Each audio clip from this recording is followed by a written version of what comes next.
مرشدا وأشهد أن لا إله إلا الله وحده لا شريك له وأشهد أن سيدنا وحبيبنا ومولانا محمد وفي فرقانه الحميد আমরা সকলেই একসাথে পড়ি আউযু বিল্লাহি মিনাশ শাইতানির রাজীম বিসমিল্লাহির রাহমানির রাহিম ইন্নাল্লাহা ওয়া মালাইকাতাহু يصلون على النبي يا أيها الذين آمنوا صلوا عليه وسلموا تسليما اللهم صل على مولانا وعلى آل سيدنا مولانا محمد بلغ العلا بكماله كشف الدجى بجماله حسنت جميع خصاله صلوا عليه وآله উম্মুল কোরা মডেল মাদ্রাসা ও এলাকাবাসীর যৌথ উদ্যোগে আয়োজিত আজকের এই বার্ষিক তাফসীরুল কোরআন মাহফিলের সম্মানিত সুযোগ্য সভাপতি জনাব মোহাম্মদ মিল্লাত পালোয়ান সাহেব, আজকের এই মাহফিলের সম্মানিত প্রধান অতিথি লক্ষ্মীপুর রামগতি কমলনগর সংসদীয় আসন লক্ষ্মীপুর 4-এর গণমানুষের প্রিয় নেতা, বাংলাদেশ জামাত ইসলামী কর্তৃক মনোনীত সংসদ সদস্য প্রার্থী, বিশিষ্ট সমাজসেবক, শিক্ষানুরাগী জনাব এআর হাফিজুল্লাহ সাহেব, আল্লাহ তাআলা যেন প্রিয় নেতাকে, প্রিয় দায়িত্বশীলকে সুস্থ জীবন, দীর্ঘ হায়াত দান করে দেন বলেন আমিন। আজকের এই মাহফিলের সম্মানিত প্রধান আকর্ষণ, ইতিমধ্যেই তিনি আমাদের মাঝে উপস্থিত হয়েছেন। কর্নেলহাট বাইতুল শরফ জামি মসজিদের সম্মানিত সুযোগ্য খতিব, আন্তর্জাতিক ইসলামী বিশ্ববিদ্যালয় চট্টগ্রামের সম্মানিত অ্যাডজাঙ্ক্ট লেকচারার, বিশিষ্ট ওয়াইজ আলেম দ্বীন, ইসলামী চিন্তাবিদ, যিনি মনোমুগ্ধকর আলোচনা পেশ করে থাকেন, আমার শ্রদ্ধাভাজন বড় ভাই হযরত মাওলানা ফজলে এলাহি তাহা হাফিজাহুল্লাহ। আল্লাহ তাআলা যেন সম্মানিত প্রধান আকর্ষণকে সুস্থ জীবন দান করেন এবং আমাদের মাঝে তিনি যেন সুস্থতার সাথে চমৎকার বক্তব্য পেশ করতে পারেন, আল্লাহ তাআলা যেন তৌফিক দান করতে বলেন আমিন। আমরা এতক্ষণ পর্যন্ত আজাদনগর বাজার কেন্দ্রে জামে মসজিদের সম্মানিত সুযোগ্য খতিব মহোদয়ের কাছ থেকে গুরুত্বপূর্ণ বক্তব্য শুনছিলাম। আজকের এই মাহফিলের আমন্ত্রিত সম্মানিত অতিথিবৃন্দ, আমন্ত্রিত উলামায়ে কেরাম, কাছে দূর থেকে আগত সম্মানিত শ্রোতা মণ্ডলী, পর্দার অন্তরাল থেকে শ্রবণরতা পরম শ্রদ্ধেয়া মা ও বোনেরা, আমরা আল্লাহ সুবহানাহু ওয়া তাআলার দরবারে শুকরগুজার হচ্ছি, কৃতজ্ঞতার মস্তক অবনত করছি যে মহান রব্বুল আলামিন জাগতিক সকল ব্যস্ততাকে পেছনে ফেলে মহাবিশ্বের মহাবিশ্বয় আমাদের সংবিধান, আমাদের জীবন চলার নীতি, সব সমস্যার সমাধান যে কিতাবে আছে, মহাবিশ্বের মহাবিশ্বয় মহাগ্রন্থ আল কোরআন থেকে কিছু কথা বলতে পারছি, কিছু কথা শোনার জন্য একটি সুবর্ণ সুযোগ যে মহান আল্লাহ পাক তৈরি করে দিলেন, সে আল্লাহর দরবারে আমরা শুকরিয়া আদায় করি, সকলে পড়ি আলহামদুলিল্লাহ। রাসূলুল্লাহ সাল্লাল্লাহু আলাইহি ওয়াসাল্লামের শানে দুরূদ এবং সালাম পেশ করছি।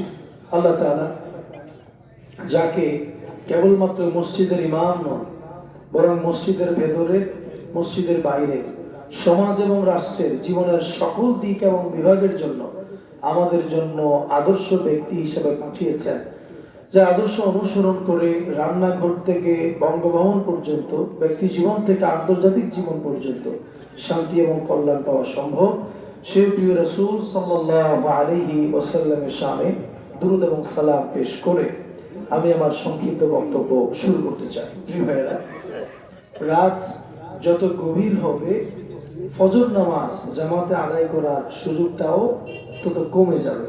এই জন্য আমরা বক্তব্য দিব সংক্ষিপ্ত, কিন্তু কথাগুলো আমরা একটু বোঝার বা মানার চেষ্টা করবো ইনশাআল্লাহ। আমি মাহফিল কমিটি কর্তৃক নির্ধারিত যে বিষয়, সেই বিষয়ের আলোকে আমার আলোচনার যে শিরোনাম ঠিক করেছি সেটি হচ্ছে একজন মুসলমান হিসাবে, একজন পিতা হিসাবে, একজন অভিভাবক হিসাবে আমরা আমাদের কলিজার টুকরা সন্তানদের প্রতি কি কি দায়িত্ব আমরা পালন করব, সমাজ এবং রাষ্ট্রের প্রতি আমাদের কি কি দায়িত্ব আছে, সেই ব্যাপারগুলো আপনাদের সামনে আমরা তুলে ধরতে চাই। পিতামাতার প্রতি কি দায়িত্ব এবং কর্তব্য, এই ব্যাপারে কম বেশি সকল আলেম ওলামারা বক্তব্য রাখেন।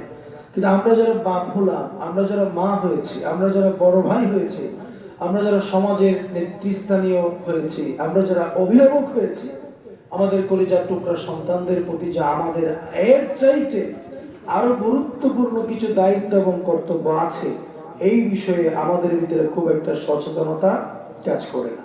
এই আলোচনাটা শোনার আগে আমরা একটা ছোট্ট গল্প আপনাদেরকে বলতে চাই, যা ঘটেছে খলিফাতুল মুসলিমিন হযরতে ওমর ইবনুল খাত্তাব রাদিয়াল্লাহু তাআলা আনহুর সময়। তিনি বলছেন যে একবার একজন বাবা তার কলিজার টুকরা সন্তানকে নিয়ে খলিফার কাছে এসে বললেন, খলিফা, আমার এই সন্তান আমার কোনো হক, আমার কোনো অধিকার সে আদায় করে না। সে যে আমার সন্তান, বাবার প্রতি যে তার কিছু দায়িত্ব কর্তব্য আছে, এই ব্যাপারে আমার সন্তান একেবারে গাফের। আমি বাবা হিসেবে সন্তানের কাছ থেকে যে অধিকারগুলো দাবি করি, একটা অধিকারও সন্তান হিসেবে সে আমাকে দেয় না। আপনার কাছে বিচার দিলাম। ওমর রাদিয়াল্লাহু তাআলা আনহু ছেলেকে জিজ্ঞেস করলে যে তোমার বাপ তোমার নামে যে বিচার উত্থাপন করেছে, যে অভিযোগ দায়ের করেছে, এই কথা কি সত্য? তুমি কি আসলেই তোমার বাবার কোনো দায়িত্ব পালন করো না, অধিকার দাও না? ছেলে বলছে, ওমর খলিফা, এই প্রশ্নের উত্তর দেওয়ার আগে আমি আরেকটি প্রশ্ন আপনাকে করতে চাই।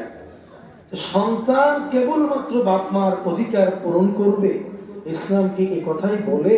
নাকি বাপ মা হিসাবেও ছেলে মেয়ের প্রতি আলাদা কিছু দায়িত্ব কর্তব্য আছে? ইসলাম এই ব্যাপারে কিছু বলে কিনা? খলিফা তখন বললেন যে হ্যাঁ, বাপ মা যেমন সন্তানের প্রতি দায়িত্ব পালন করবে, তারপরে সন্তানও বাপ মার প্রতি কিছু দায়িত্ব পালন করতে হবে। ছেলে বলল, আপনি আমাকে সেখান থেকে কিছু দায়িত্বের কথা আগে শোনান, তারপর আমি আমার প্রশ্নের উত্তর দিব। তখন হযরত ওমর রাদিয়াল্লাহু তাআলা আনহু অসংখ্য দায়িত্ব এবং কর্তব্য থেকে 4টি দায়িত্বের কথা সন্তান এবং বাবার সামনে উল্লেখ করলেন। হযরত ওমর তখন বললেন, বাপ মা হিসাবে, অভিভাবক হিসাবে সন্তানের প্রতি পিতামাতার যে সকল দায়িত্বগুলো আছে, তার মধ্যে 4টি দায়িত্ব হলো, সন্তানের জন্য বাবার দায়িত্ব হলো সন্তানের জন্য আদর্শ মা নির্বাচন করতে হবে। তিনি যখন সন্তান চান, সন্তানের আগে সন্তানের মা কেমন হবে এই ব্যাপারটি তাকে ভালো করে যাচাই বাছাই করে আদর্শ একজন মা তার ঘরে আনতে হবে। এরপর সন্তান যখন বড় হবে, জন্মগ্রহণ করবে, তার জন্য অর্থপূর্ণ একটি নাম রাখতে হবে। আর সন্তানকে আল্লাহর কোরআন থেকে পরিপূর্ণ শিক্ষা দিতে হবে। ছেলে বলল, খলিফা, আমার বাবা এই 3টি অধিকারের একটাও আমাকে দেয় নাই। আমার মা ভালো না, তিনি একজন অগ্নি পূজক, আগুনের পূজা করেন, মুশরিক মা পেয়েছি, ভালো মা পাইনি। জন্মের পরে আমার বাবা আমার নাম রেখেছেন জুলা। জুলা শব্দের অর্থ হলো কীট পতঙ্গ, ভালো একটা নামও পায় নাই। আর আল্লাহর কালাম থেকে একটা আয়াতও আমার বাবা আমাকে শিক্ষা দেয় নাই।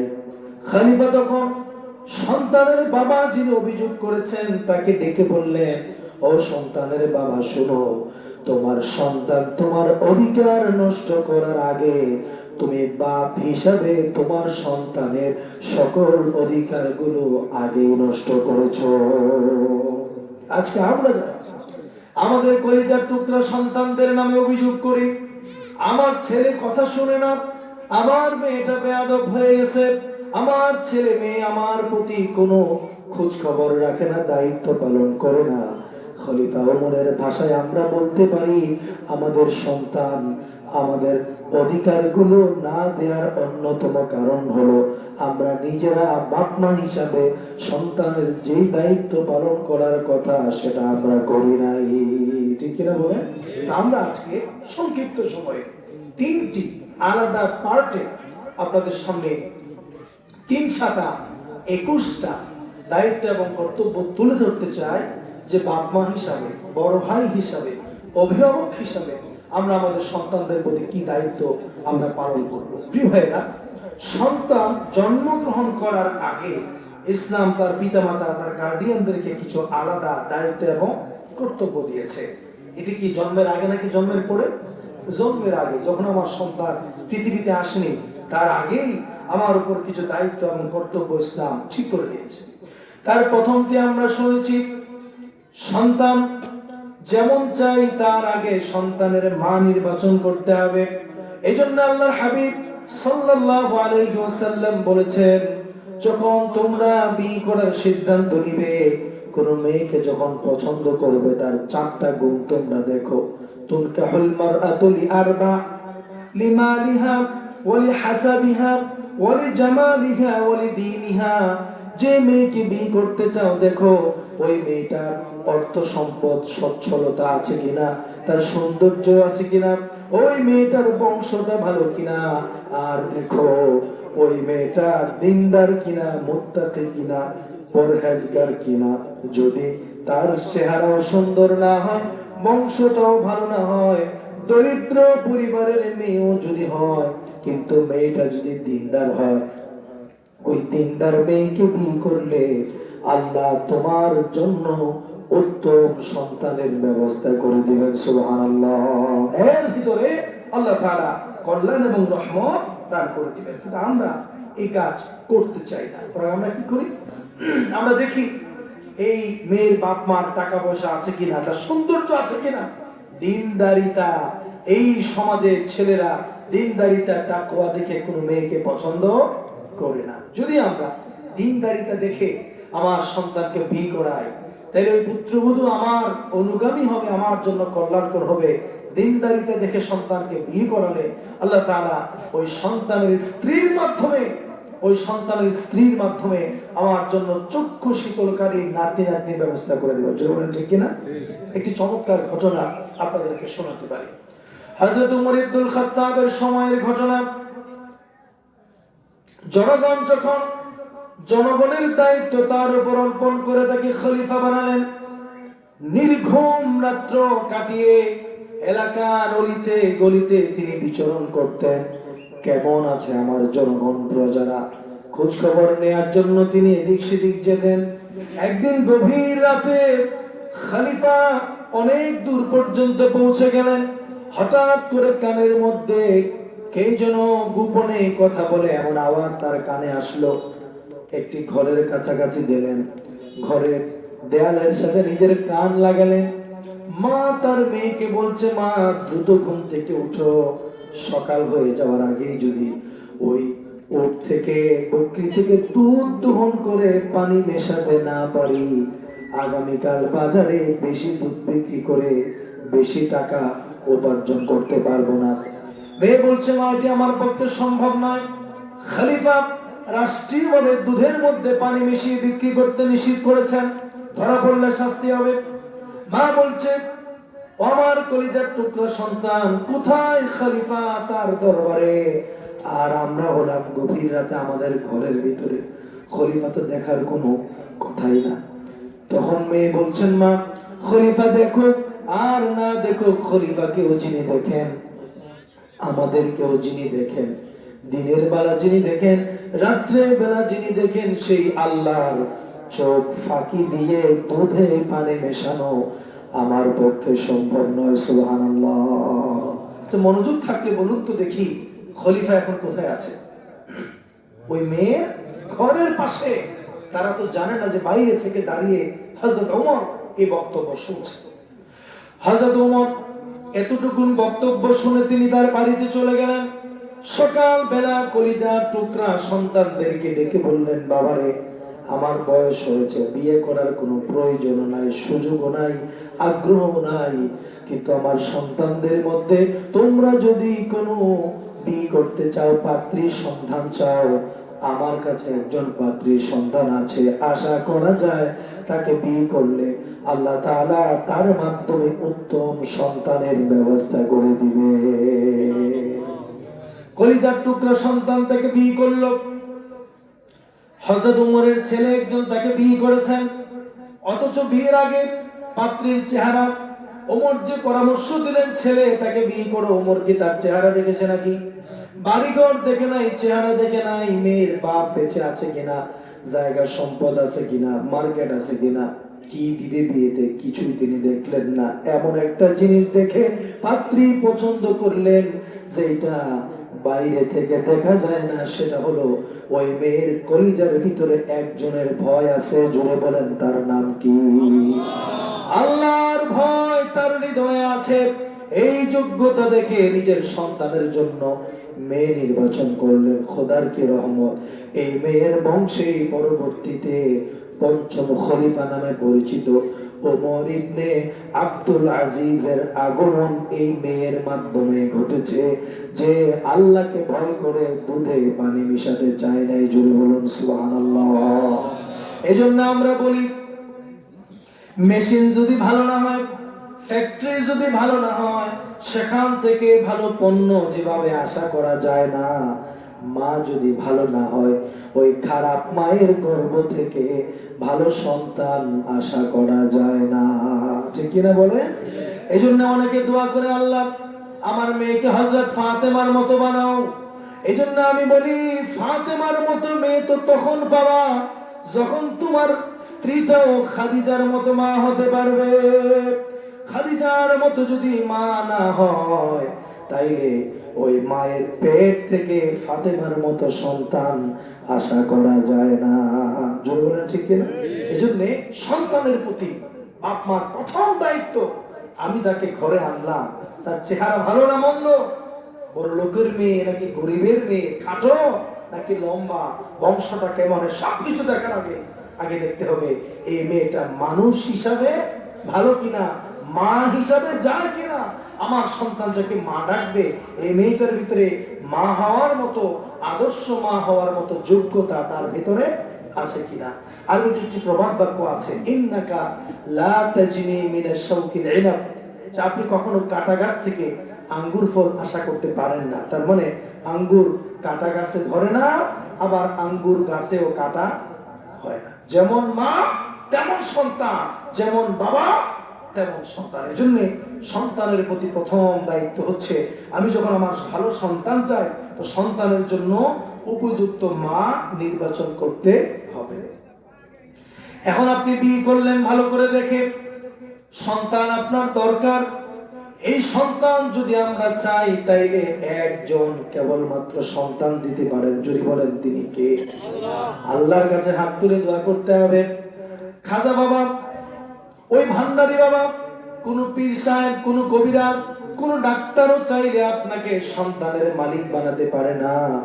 ডাক্তারের চিকিৎসা নিতে পারেন, আল্লাহর কাছে দোয়া করতে পারেন, কিন্তু কোন বাবা ফু দিলে, কেউ তাবিজ দিলে আর মাজারে মান্নত করলে সন্তান হওয়ার সম্ভাবনা আছে নাকি? আল্লাহ রাব্বুল আলামিন নিঃসন্তান দম্পতির জন্য কোরআনে আশার বাণী দিয়েছেন। হযরত ইব্রাহিম আলাইহিস সালামের বয়স যখন 80 বছর পার হয়ে গেল, একজন সন্তানও তার জীবনে আসলো না।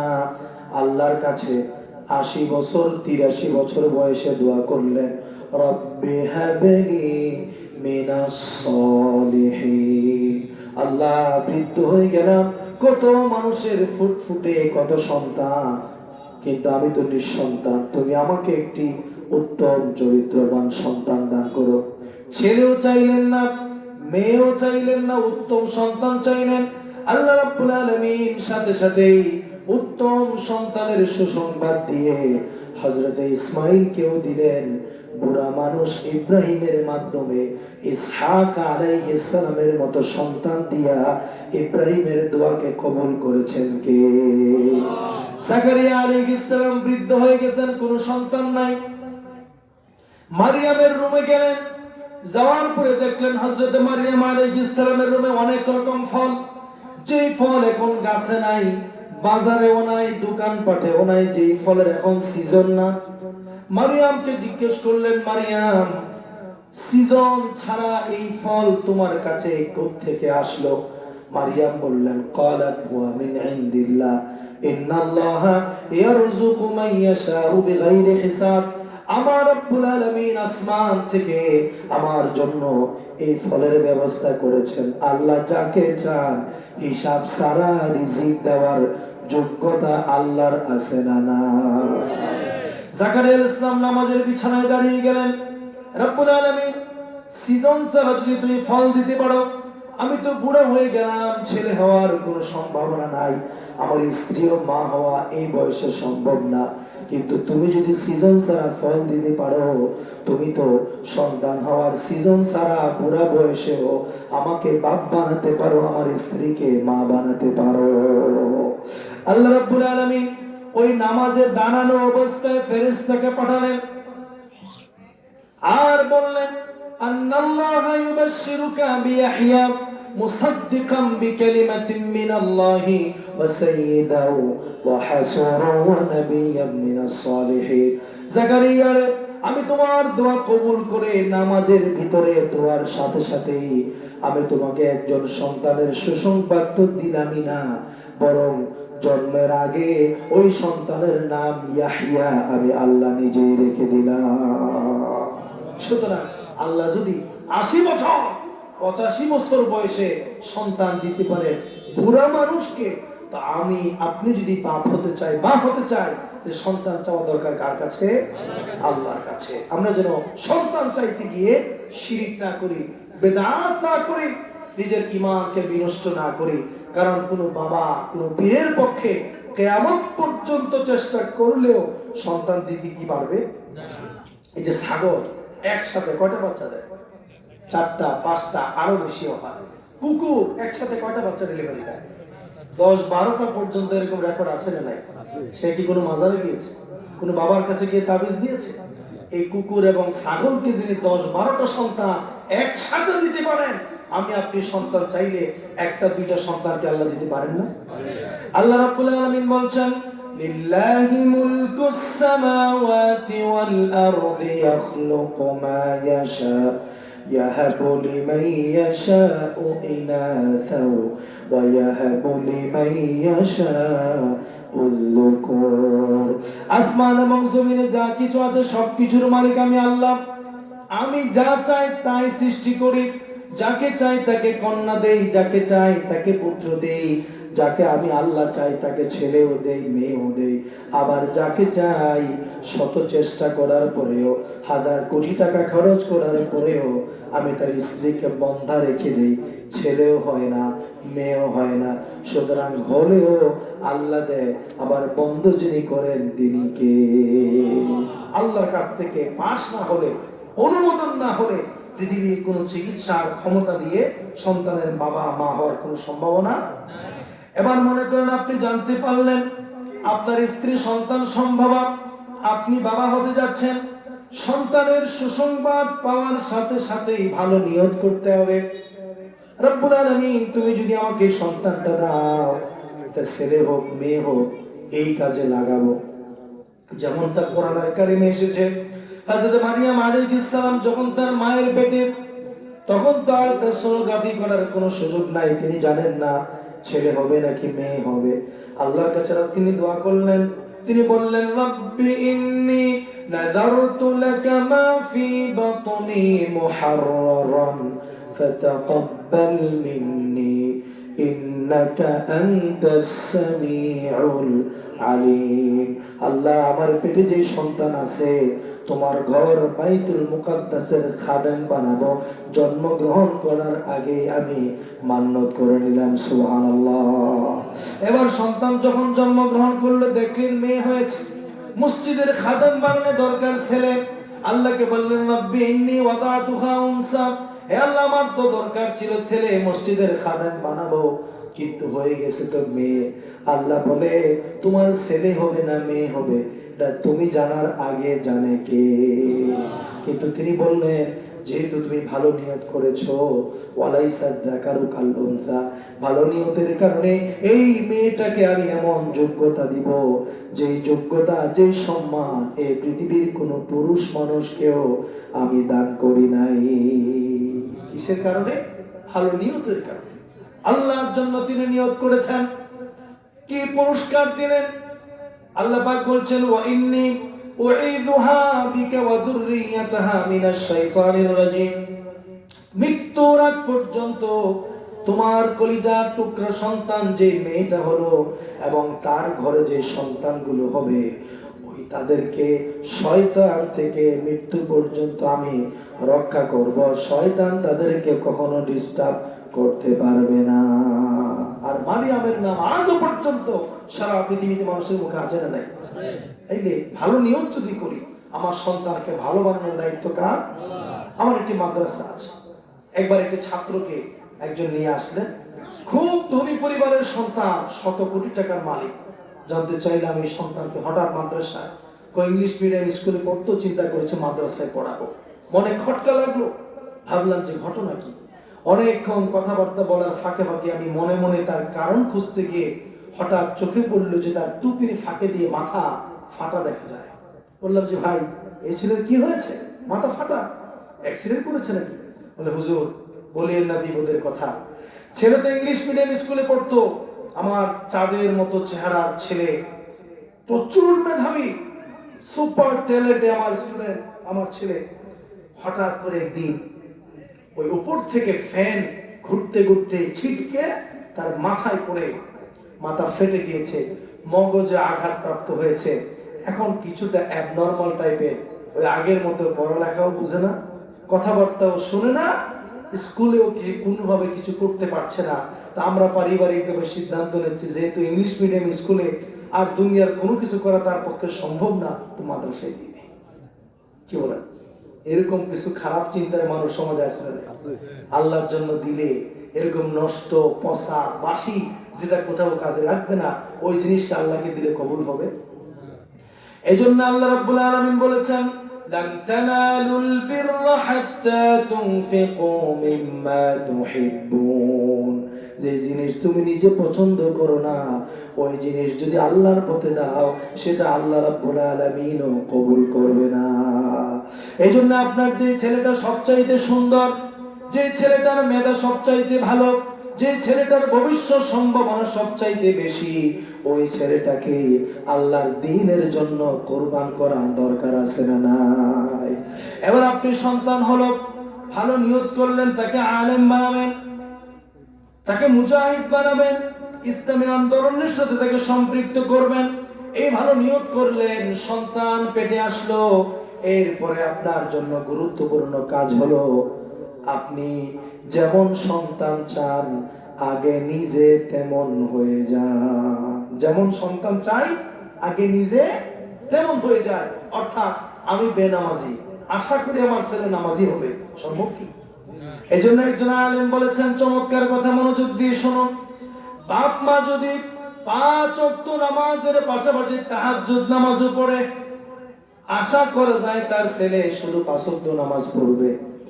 আর বাপ মা যদি শুধু 5 ওয়াক্ত নামাজি হয়, তার ছেলে মেয়েরা হয়তো শুধু জুমার নামাজ পড়তে পারে। বাপ মা যদি শুধু জুমার নামাজ পড়ে, তার ছেলে মেয়েরা হয়তো শুধু ঈদের নামাজ পড়বে। আর বাপ মা যদি শুধু বছরে ঈদের নামাজ পড়ে, তার ছেলে মেয়েরা নামাজ পড়বে, এমনটা আশা করা যায় না। এই জন্য আমি বাবা হিসাবে, মা হিসাবে সন্তান জন্মের আগে থেকে নিজেকে সন্তানের চাইতে দ্বীনের পথে আরো অ্যাডভান্স করতে হবে। দেখুন আধুনিক বিজ্ঞান কি বলছে, আমরা আমাদের সন্তানদেরকে মাদ্রাসায়, স্কুলে ভর্তি করায় 4 বছর, 5 বছর, 6 বছর বয়স থেকে, ঠিক কিনা বলে?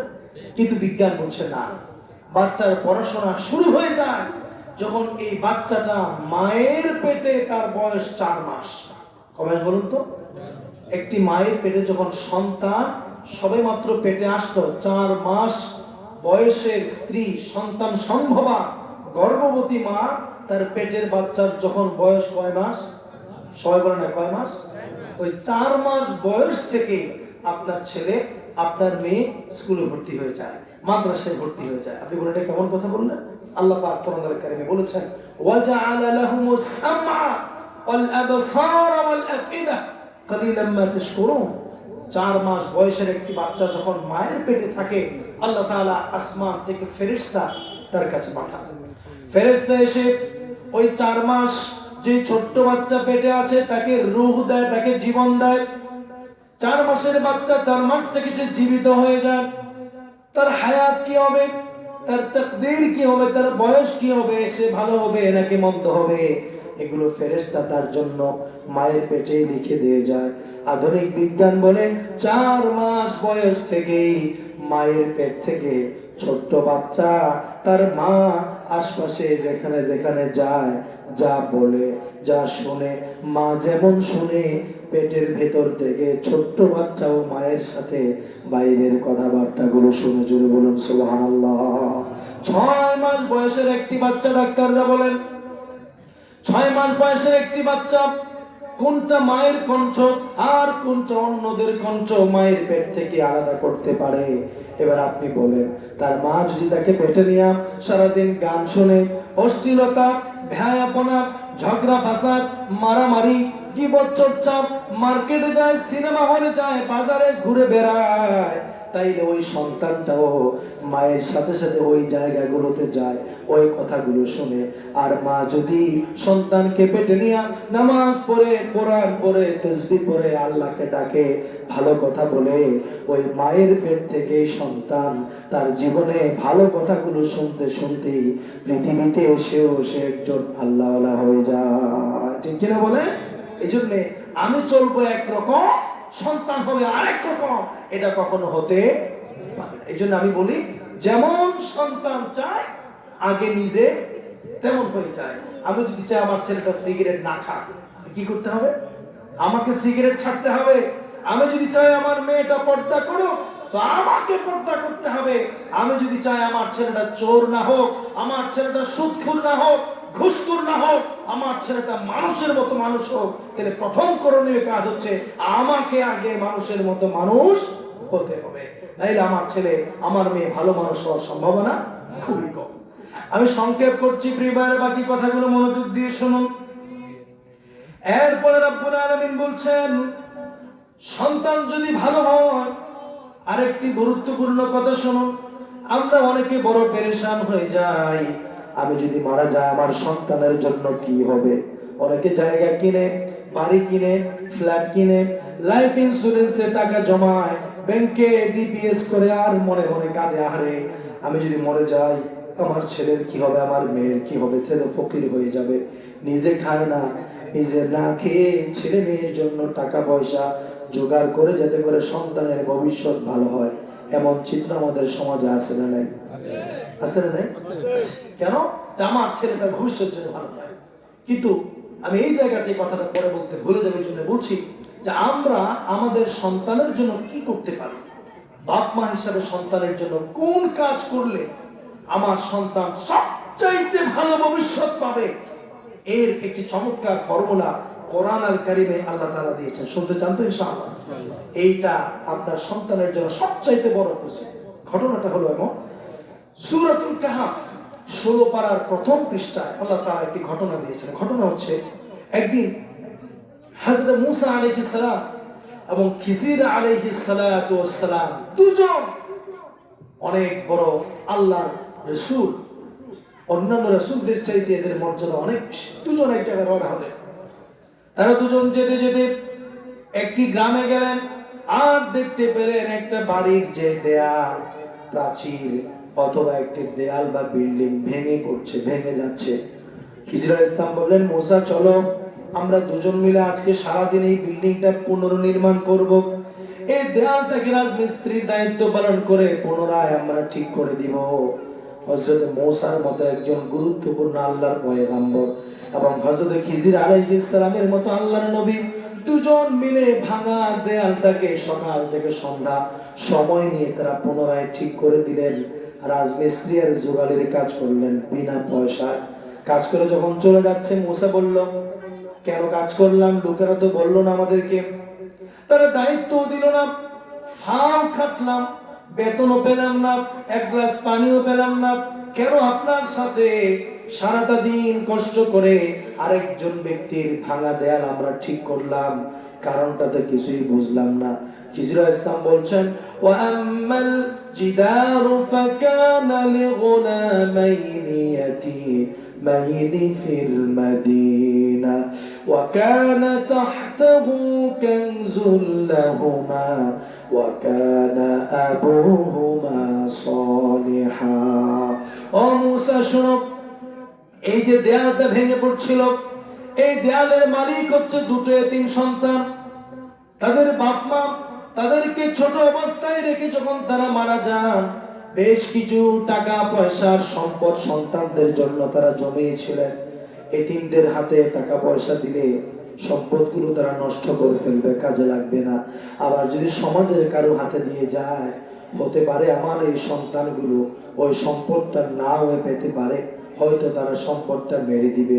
এই জন্য পূর্বের নিয়ম অনুযায়ী মাটিতে গর্ত করে সম্পদগুলোকে কোনো পাতিলে বা কোনো কিছুতে লুকিয়ে তার উপর একটা দেয়াল নির্মাণ করে দিয়েছেন, যাতে করে আগে করে এই সন্তানেরা যদি কোনো কারণে মাটি খুঁড়ে মাটির নিচে সম্পদগুলো পাবে, আর সন্তান বড় হলে তাদের জন্য কাজে লাগবে। জোরে বলুন সুবহানাল্লাহ। এবার খিজির বলছেন, শোনো, আমরা দেখতে পেলাম বাচ্চাগুলো এখনো বড় হয় নাই, কিন্তু দেয়ালটা ভেঙে পড়ে যাচ্ছে। দেয়াল যদি এই মুহূর্তে ভেঙে যায়, সম্পদগুলো প্রকাশিত হয়ে যাবে। যে উদ্দেশ্যে সম্পদগুলো রেখে গেল, বাচ্চারাও সম্পদ নষ্ট করে ফেলবে, এলাকার লোকেরা নিয়ে যাবে, এতিমদের কোনো কাজে আসবে না। এই জন্য আল্লাহ রাব্বুল আলামিন আমি হযরতে খিজিরকে আর তোমার মতো উলুল আজমি মিনার রাসূল পয়গম্বর দুজন নবীকে এই এতিমের সম্পদ দেখাশোনা করার জন্য এক দেশ থেকে আরেক দেশে পাঠিয়ে রাজমিস্ত্রির দায়িত্ব পালন করেছেন। সুবহানাল্লাহ। মুসা বলেন, এমন এতিম সন্তান তো পৃথিবীতে বহু আছে, হাজার হাজার এতিম আছে। এত এতিম থাকতে এই দুজন এতিম বাচ্চার সম্পদ দেখাশোনা করার জন্য আমরা নবীরা কেন আসলাম?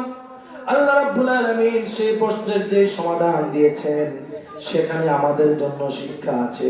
হযরত খিজির বললেন, ওয়া কানা আবুহুমা সালিহা, এরা যেন তেন কোন মানুষের সন্তান ছিল না। এই দুজন এতিমের বাবা এবং মা তারা ছিলেন অত্যন্ত ভালো মানুষ, সৎ মানুষ, দিনদার মানুষ, তাকওয়াবান মানুষ, পরহেজগার মানুষ। যেহেতু বাপ মা ভালো ছিল আর সন্তানরা এতিম রয়ে গেছে, ওই বাপ মার ভালো গুণের কারণে সন্তানদের দেখাশোনা করার জন্য আল্লাহ আমরা দুইজন নবীকে তাদের বাড়িতে কাজের লোক হিসাবে পাঠিয়েছেন। জোরে বলুন সুবহানাল্লাহ। এই জন্য আমি এখান থেকে যে বিষয়টি বলতে চাই, প্রিয় ভাইরা, আমি মারা গেলে আমার ছেলের কি হবে, আমি মারা গেলে আমার মেয়ের কি হবে, এই চিন্তা আমার করা দরকার নাই। বরং আমি যদি নিজে ভালো হই, নিজে যদি সৎ হই, তাকওয়াবান হই, আদর্শ মানুষ হই, জালেম না হই, কুকর্ম না করি, আর যদি আমি বাবা হিসাবে মা হিসাবে ভালো মানুষ অবস্থায় যদি পৃথিবী থেকে বিদায় নেই, আমার ছেলে মেয়েগুলো যদি এতিম হয়ে যায়, আমার ছেলে মেয়েদের দেখাশোনা করার জন্য আল্লাহ তাআলা সেখানে যেমন দুজন রাসূল পাঠিয়েছেন, প্রয়োজনে আসমান থেকে ফেরেশতা পাঠিয়ে আমার সন্তানের দেখাশোনা আর নিরাপত্তার ব্যবস্থা করে দিবেন কে? এজন্য আপনি হাজার কোটি টাকা রেখে গেলেন, এরকম হাজার কোটি টাকা অনেকেই রেখে গেছে, কিন্তু ছেলে মেয়ে বিপদগামী হয়ে গেছে, আছে না? এই জন্য আমি আমার ছেলের জন্য, আমার মেয়ের জন্য যা করতে পারি, আমরা স্বামী স্ত্রী বসে সিদ্ধান্ত নিব, আমার ছেলের উজ্জ্বল ভবিষ্যতের জন্য, আমার মেয়ের ভবিষ্যৎ নিরাপত্তার জন্য লাইফ ইন্স্যুরেন্স নয়, ডিপিএস নয়, জায়গা নয়, ক্ষেত খামার নয়, ফ্ল্যাট বাড়ি আর প্লট নয়, বরং আমি স্বামী এবং স্ত্রী আমরা আজকে থেকে ভালো হয়ে গেলাম, আমরা সৎ হয়ে গেলাম, আদর্শবান হয়ে গেলাম, তাহলে আমার সন্তানের ভবিষ্যৎ দেখা দায়িত্ব যিনি সরাসরি গ্রহণ করবেন তিনি কে? আল্লাহ। সমাজের সবচেয়ে ভালো মানুষটা আপনার সন্তানের পাশে থাকবে। আল্লাহ পাক ফেরেশতা পাঠাবে এই ভালো বাপ মার সন্তানকে তোমরা দেখাশোনা করবে। এই জন্য প্রিয় ভাইরা, যেমন সন্তান চাই আগে নিজে তেমন হতে হবে। আমি ভালো তো আমার ছেলে ভালো, মেয়ে ভালো। আমি খারাপ তো আমার ছেলে মেয়েরাও আমার কর্মের কারণে খারাপ হওয়ার সম্ভাবনা আছে না নাই? এরপরে আমি এখনো রয়ে গেলাম সন্তান জন্মের আগের দায়িত্ব। সন্তান যখন পেটে আসে, সন্তানের মাকে ভালো খাবার দিতে হবে, কারণ সন্তান সম্ভবা মা, সে যদি ভালো খাবার না পায়, ওই পেটের সন্তানটাও ছোটবেলা থেকেই পুষ্টিহীনতায় ভুগবে। এই জন্যে যাদের গর্ভবতী স্ত্রী আছে তাদের জন্য কোরআনের বর্ণনা অনুযায়ী সবচেয়ে উত্তম খাবার হলো খেজুর। উত্তম খাবারের নাম কি? খেজুর। যেমনটা মারিয়াম আলাইহিস সালাম সন্তান জন্ম দেওয়ার আগে আল্লাহ তাআলা তার জন্য খেজুরের ব্যবস্থা করেছেন বলে কোরআনের কারিমে আছে। আরো একটি কথা আমি সুযোগে বলি, আমাদের দেশে কিছু কুসংস্কার আছে। বাচ্চা যখন ডেলিভারি হয়, যে রুমের ভিতরে সন্তান জন্মগ্রহণ করে, বাচ্চা যখন হয় না, সময় লাগে, পেইন ওঠে না, তখন হুজুরের কাছে যায়। হুজুর একটু পানি পড়া দেন, এটা ভালো। হুজুর একটু দোয়া করেন, এটা ভালো। কিছু সাদাকা করে, এটা ভালো। যে এবার হুজুর একটা তাবিজ দেন, আসলে না? আমার কাছে একবার গভীর রাতে এরকম এক লোক আসছে, রাত 11টা-12টা বাজে, এসে বলে যে হুজুর একটু বড় বিপদে পড়ে আসছে, একটু উপকার করেন। কি? আমার স্ত্রী প্রচন্ড কষ্ট পাচ্ছে ডেলিভারিতে। একজন বলল আপনার তাবিজ দিলে নাকি কাজ হবে। আমি বললাম জীবনে তাবিজ আমি দিই না কাউকে, একটা তাবিজ দেন, আমার স্ত্রীর ডেলিভারিটা যেন খুব দ্রুত হয়। আমি তাকে অনেক বুঝালাম, ভাই কোরআন পড়লাম, হাদিস পড়লাম, সবকিছু করলাম। আল্লাহর হাবিব কার ডেলিভারির সমস্যায় তাবিজ দিতে বলেছেন। আবু বকর, ওমর, উসমান, আলী, আবু হানিফা, শাফিঈ, মালিক, আহমদ ইবনে হাম্বল, ইমাম বুখারী, মুসলিম, তিরমিজি, নাসাঈ কেউ ডেলিভারির সমস্যার সমাধানে তাবিজের পরামর্শ দিয়েছেন এমন কোন কথা কোরআনেও পাইনি, হাদিসেও। মন খারাপ করে রাত্রে চলে গেলেন, হুজুর হতাশ হলাম, আমার বিপদে আপনি পাশে দাঁড়ালেন। কিছুদিন পর দেখা হলো, ভাই সন্তান কি হয়েছে? আলহামদুলিল্লাহ বলে যে পরের দিন হয়েছে। তো তাবিজ ও পাশের নকশা তো দিয়েছে। কত নিল? 501 টাকা। ওই 500 টাকা নেয় না, কত নেয়? 501, 41 টাকা, 81 টাকা, 101 টাকা। এরকম কিছু ভণ্ড মানুষ সমাজে আছে না? তাবিজ ব্যবসায়ী। তখন আমি একটু কৌতূহলবশত জানতে চাইলাম যে ভাই ওই তাবিজটাকে আমাকে একটু দেখাতে পারবেন? কি তাবিজ দিয়া আপনার সন্তানের ডেলিভারিটা তিনি করে দিলেন? ডেলিভারি তো তাবিজ দিয়ে হয়নি, আল্লাহ তাআলা করেছেন। আমি সেই তাবিজটা আনলাম, মোমবাতি খুঁচিয়ে বের করে কৌতূহলবশত জানতে চাইলাম এই তাবিজের ভিতরে কি আছে। কাগজ দেখে মন তো খারাপ হলোই, মেজাজ চরম ভাবে আমার খারাপ হয়ে গেল যে একজন ইমাম, একজন আলেম কোরআনের অবমাননা এইভাবে কিভাবে করতে পারে। জিজ্ঞেস করলাম তাবিজ কোথায় লাগাতে বলেছে? বলেছে এই তাবিজ তার ডান উরুতে লাগাতে বললো। ডেলিভারি শেষ হওয়ার পরে সাথে সাথে তাবিজ খুলে ফেলতে হবে, তাহলে নারী ভুঁড়ি যা আছে সব নাকি বের হয়ে যাবে। আমি দেখলাম সেখানে কোরআন আল কারীমের একটি আয়াত স্পষ্ট অক্ষরে লাল কালি দিয়ে লিখেছে। কি লিখেছে? আল্লাহ রাব্বুল আলামিন বলেছেন, ইয়া আইয়ুহান নাসু ইত্তাকু রাব্বাকুম ইন্না যালজালাতাস সাআতি শাইউন আযীম ইয়াওমা তারাউনাহা তাযহালু কুল্লু মুরদিআতিন আম্মা আরদাআত وتضع كل ذات حمل حملها وترى الناس سكارى وما هم بسكارى ولكن عذاب الله شديد। আল্লাহ পাক বলছেন, ইমানদারেরা, হে মানব জাতি, তোমরা সে আল্লাহকে ভয় করো যে আল্লাহ কিয়ামতের দিন প্রচন্ড ভূমিকম্পের মাধ্যমে সবকিছুকে ধ্বংস করে দিবেন। আর কিয়ামতের ভয়াবহতা এমন হবে যেদিন সন্তান জন্ম দেওয়ার মতো 10 মাস 10 দিন যার বয়স হয় নাই, 5 মাসের 7 মাসের মহিলাও আল্লাহর আযাবের ভয়ে সন্তান ডেলিভারি করে দিবে। মা তার সন্তানকে দুধ পান করাতে ভুলে যাবে। মানুষজন পাগলের মতো দিক বিদিক ছুটাছুটি করবে, অথচ তারা কেউ পাগল নয়, বরং আল্লাহর আযাবের ভয়ে যেন সবাই পাগলের মতো ছোটাছুটি করেছে। প্রিয় ভাইরা আমার, এই আয়াত আল্লাহ পাক নাযিল করেছেন মানুষকে কিয়ামতের ভয় দেখানোর জন্য, মানুষকে পাপ কাজ থেকে দূরে সরানোর জন্য। আর ওই এলাকার তাবিজ ব্যবসায়ী ইমাম এই আয়াতকে সন্তান ডেলিভারির জন্য শুধু নয়, তার পায়ের ওরতে রক্ত মাখা অবস্থায় সেটা মানুষের পায়ের কাছে নিয়ে 501 টাকা নিয়ে কোরআনের আয়াতকে বিকৃতি করেছেন। জোরে বলেন ঠিক কিনা? এই জন্য প্রিয় ভাইরা, কুসংস্কার এতে যাওয়া যাবে না। তাবিজ এটি নিয়ে শরীয়তের আলাদা ব্যাখ্যা আছে, আমি সেদিকে যাচ্ছি না। কিন্তু সন্তান ডেলিভারির জন্য আমরা সরাসরি সাহায্য যাবো কার কাছে? আল্লাহর কাছে। সন্তান পৃথিবীতে আসবে, এই ক্ষেত্রে যেন আমরা কোনো শিরিক, কোনো বেদাত, কোনো কুসংস্কারে যেন আমার সন্তানকে জড়িয়ে না দেই। আল্লাহ যেন আমাদের সন্তানদেরকে তাওহীদের পথে পৃথিবীতে আসার তৌফিক দান করে দেন, বলেন আমিন।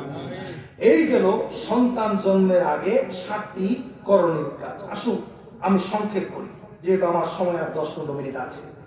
এই পৃথিবীতে যখন আপনার সন্তান চলে আসলো, জন্মের পর তার জন্য কমপক্ষে 7টা করণীয় কাজ আছে। সন্তান পৃথিবীতে আসার পর এটা ছেলে হোক বা মেয়ে হোক, শুকরিয়া জানাতে হবে কার কাছে? কেননা আমার যদি ছেলে হয়, এটা আমার যোগ্যতায় হয় নাই, বউয়ের কারণে হয় নাই। আমার যদি মেয়েও হয়, এটা আমার কারণে হয় নাই, বউয়ের কারণে হয় নাই। পরপর যদি 5টা মেয়ে হয়, একটাও ছেলে না হয়, দোষ কি স্বামীর নাকি স্ত্রীর? কারো কোনো দোষ না, বরং আল্লাহ রাব্বুল আলামিন নিজেই তার সিদ্ধান্তে ছেলে দিয়েছেন, তার সিদ্ধান্তে মেয়ে দিয়েছেন।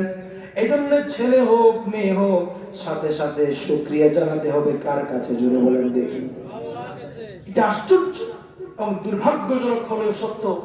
কিছুদিন আগেও বাংলাদেশের মেডিকেল গুলোতে যখন কোনো সন্তান সম্ভব হবে নারীকে নিয়ে আপনি যেতে, আলট্রাসোনোগ্রাফি যখন করাতেন, আমরা আগে থেকে জানতে পারতাম কিছুটা ছেলে হবে নাকি মেয়ে হবে, জানা যেত না। এখন কি ডাক্তাররা বলে না, মেডিকেলে লেখা থাকে আলট্রাসোনোগ্রাফির পর সন্তান ছেলে না মেয়ে এই সম্পর্কে কোনো তথ্য দেয়া হয় না। সরকারিভাবে আইন করে এটাকে নিষিদ্ধ করা হয়েছে। কেন? এর পিছনে আছে চরম দুঃখ এবং লজ্জাজনক একটি ব্যাপার। সেটি হচ্ছে আমাদের দেশের একটি সাধারণ প্রবণতা হলো, আলট্রাসোনোগ্রাফি করার পরে যখন বাবা জানতে পারে, শাশুড়ি জানতে পারে যে সন্তান আসতে যাচ্ছে এটা ছেলে না, কি হবে? তখন থেকেই ওই সন্তানের মায়ের প্রতি অবহেলা শুরু হয়। ঠিক কিনা বলেন? এমনকি কেউ এমন ঘটনা বাংলাদেশে বহু ঘটেছে যে এটা আগেরটা মেয়ে, আরেকটা মেয়ে হলো তো বেয়াজুদি। সুতরাং ডাক্তারের সাথে কন্ট্রাক্ট করে ওই সন্তানকে মায়ের পেটে নষ্ট করে দেওয়া যায় কিনা, এই ধরনের অপারেশনের সিস্টেমও আমাদের সমাজগুলোতে আছে না নাই? তাহলে এটি কি আল্লাহ সুবহানাহু ওয়া তাআলার প্রতি শুকরিয়া আদায় করা হলো? আইয়ামে জাহিলিয়াতে যেমন নারীদেরকে অপছন্দ করা হতো, জীবন্ত পুঁতে ফেলা হতো, একই ধরনের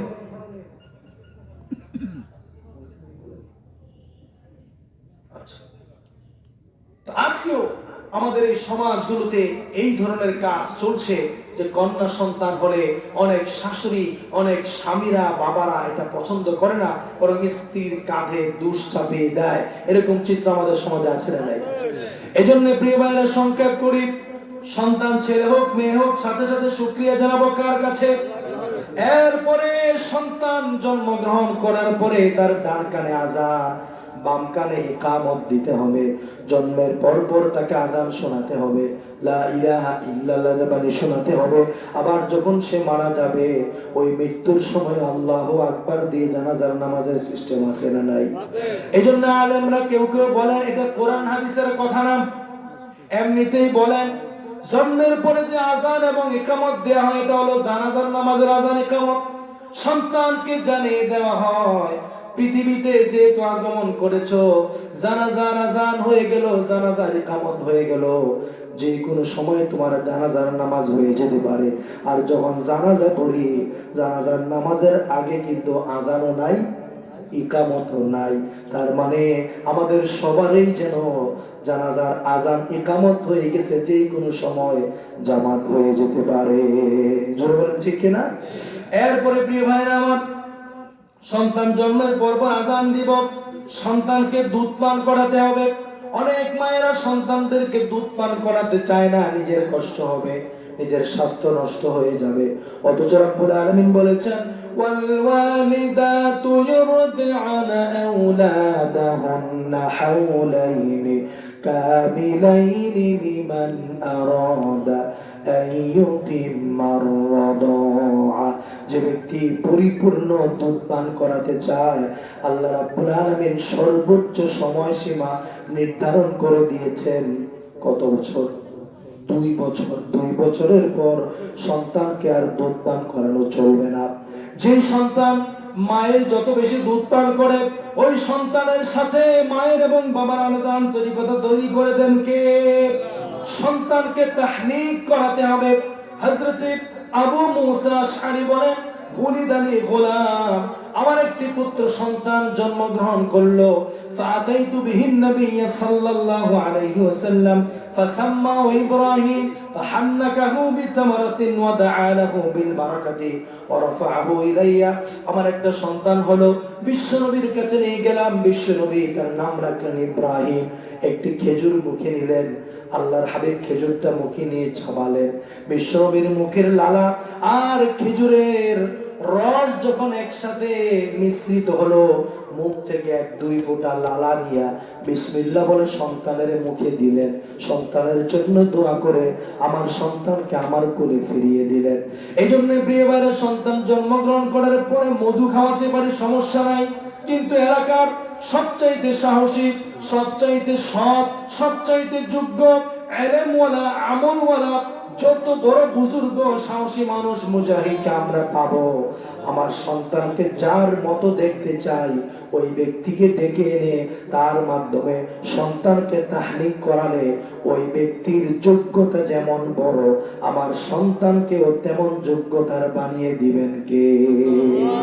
এজন্য প্রয়োজনে তাকে নোয়াখালী নিয়ে যান, চট্টগ্রাম নিয়ে যান, বরিশাল থেকে, ঢাকা থেকে 5,000-10,000 টাকা খরচ করে ভালো আলেম আনেন। হুজুর, আমার ছেলেটার তাহনিকটা আপনি করাবেন, কেননা আমি আমার সন্তানটাকে আপনার মতো বীর মুজাহিদ বানাতে চাই। জোরে বলেন ঠিক কিনা?